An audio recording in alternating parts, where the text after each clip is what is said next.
తెలంగాణ ముఖ్యమంత్రి రేవంత్ రెడ్డి తాజాగా ఢిల్లీలో చేసిన కామెంట్స్ రెండు తెలుగు రాష్ట్రాల్లో ఇప్పుడు హాట్ టాపిక్గా మారాయి.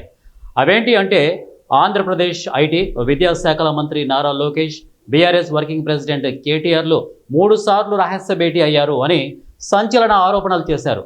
మాట్లాడితే ఏపీ సీఎం చంద్రబాబుపై తీవ్ర విమర్శలు గుప్పించే కేటీఆర్ రహస్యంగా లోకేష్తో 3 సార్లు భేటీ కావాల్సిన అవసరం ఏం వచ్చింది, ఈ భేటీలో ఏం మాట్లాడుకున్నారు అన్నదే ఇప్పుడు రాజకీయ వర్గాల్లో చర్చనీయాంశంగా మారింది.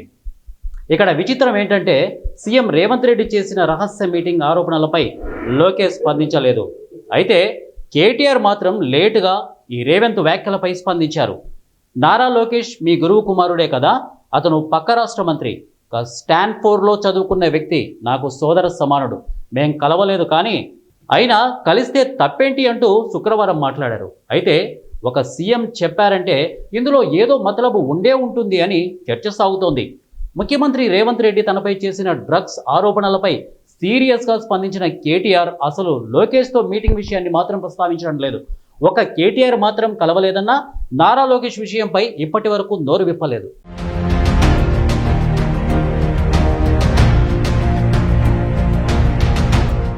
బీఆర్ఎస్ రాజకీయంగా టీడీపీని, ముఖ్యంగా ఏపీ సీఎం చంద్రబాబును తీవ్రంగా టార్గెట్ చేస్తోంది అనే విషయం తెలిసిందే. ఇప్పుడు బనకచర్ల విషయంలో తెలంగాణ ప్రయోజనాలకు వ్యతిరేకంగా చంద్రబాబు కుట్ర చేస్తున్నారు అని బీఆర్ఎస్ నేతలు అంతా మూకుమ్మడిగా ఆరోపిస్తున్నారు. మరి ఇలాంటి తరుణంలో కేటీఆర్తో రహస్యంగా నారా లోకేష్తో 3 సార్లు భేటీ ఎందుకు అయ్యారు అన్నది ఇప్పుడు ప్రాధాన్యత సంతరించుకుంది. రాజకీయంగా ఇప్పుడు ఆంధ్రప్రదేశ్లో టీడీపీ, జనసేన, బీజేపీలు కలిసి ఉన్న విషయం తెలిసిందే. త్వరలో జరగనున్న జూబ్లీ హిల్స్ ఉప ఎన్నిక విషయంలో వీళ్ళిద్దరి మధ్య ఏవైనా చర్చలు సాగాయా అన్న అనుమానాలు వ్యక్తమవుతున్నాయి.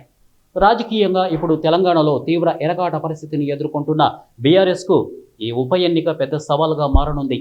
మరి ముఖ్యంగా ఇప్పుడు అంతా తానై వ్యవహరిస్తున్న కేటీఆర్కు ఇది పెద్ద పరీక్షే. ఎందుకంటే కేసీఆర్ బయటకు వచ్చి ఈ ఎన్నిక కోసం ప్రచారం చేస్తారా అన్న అంశంపై కూడా సందేహాలు ఉన్నాయి. మరోవైపు ఈ సీటులో పోటీ చేసే బీజేపీకి టీడీపీ, జనసేనలు మద్దతిస్తే ఫలితం ఎలా ఉంటుందో అన్న భయం బీఆర్ఎస్ నేతల్లో ఉంది అని చెబుతున్నారు. మరోవైపు అధికార కాంగ్రెస్ పార్టీ కూడా ఇది తన సీటు కాకపోయినా ఉప ఎన్నికల్లో ఈ సీటును దక్కించుకుంటే పార్టీకి రాజకీయంగా మరింత జోష్ వస్తుంది అనటంలో సందేహం లేదు. ఈ ఎన్నికల్లో త్రిముఖ పోటీ ఖాయం. కాంగ్రెస్, బీఆర్ఎస్, బీజేపీలు బరిలో ఉంటాయి. అయితే బీజేపీ పక్కన టీడీపీ, జనసేనలు కూడా నిలబడితే ఈ రాజకీయం రంజుగా మారుతుంది. ఏది ఏమైనా రాష్ట్ర ముఖ్యమంత్రి హోదాలో రేవంత్ రెడ్డికి ఖచ్చితమైన సమాచారం ఉంటుంది కాబట్టే ఆయన కేటీఆర్, నారా లోకేష్ను 3 సార్లు రహస్యంగా కలిసిన విషయాన్ని ఢిల్లీలో జల కమిటీ సమావేశం అనంతరం మీడియా చిట్చాట్లో ప్రస్తావించారన్న విషయాన్ని సీఎం రేవంత్ రెడ్డితో పాటు ఉన్న కాంగ్రెస్ నేత శ్రీనివాస్ రెడ్డి ఓ మీడియా ఛానల్ డిబేట్లో మాట్లాడారు. అయితే ఈ విషయాన్ని ఏపీ ఎమ్మెల్యే పట్టాభి ఖండించారు. నారా లోకేష్ కేటీఆర్ను కలిసింది లేదన్నారు. జూబ్లీ హిల్స్ ఉప ఎన్నికల్లో మద్దతు కోసం డిన్నర్ మీట్ జరిగింది అని తెలంగాణ సీఎం రేవంత్ రెడ్డి చెప్పిన దాంట్లో నిజం లేదన్నారు. సిట్టింగ్ ఎమ్మెల్యే ఏ పార్టీ వారైనా మరణిస్తే ఆ స్థానం నుండి వారి కుటుంబ సభ్యులను నిలబడితే టీడీపీ పోటీ చేయకపోగా ఇతర పార్టీలకు కూడా మద్దతు తెలపదన్నారు. ఇద్దరి మధ్య ఎలాంటి సమావేశం జరగలేదని కొట్టిపడేశారు.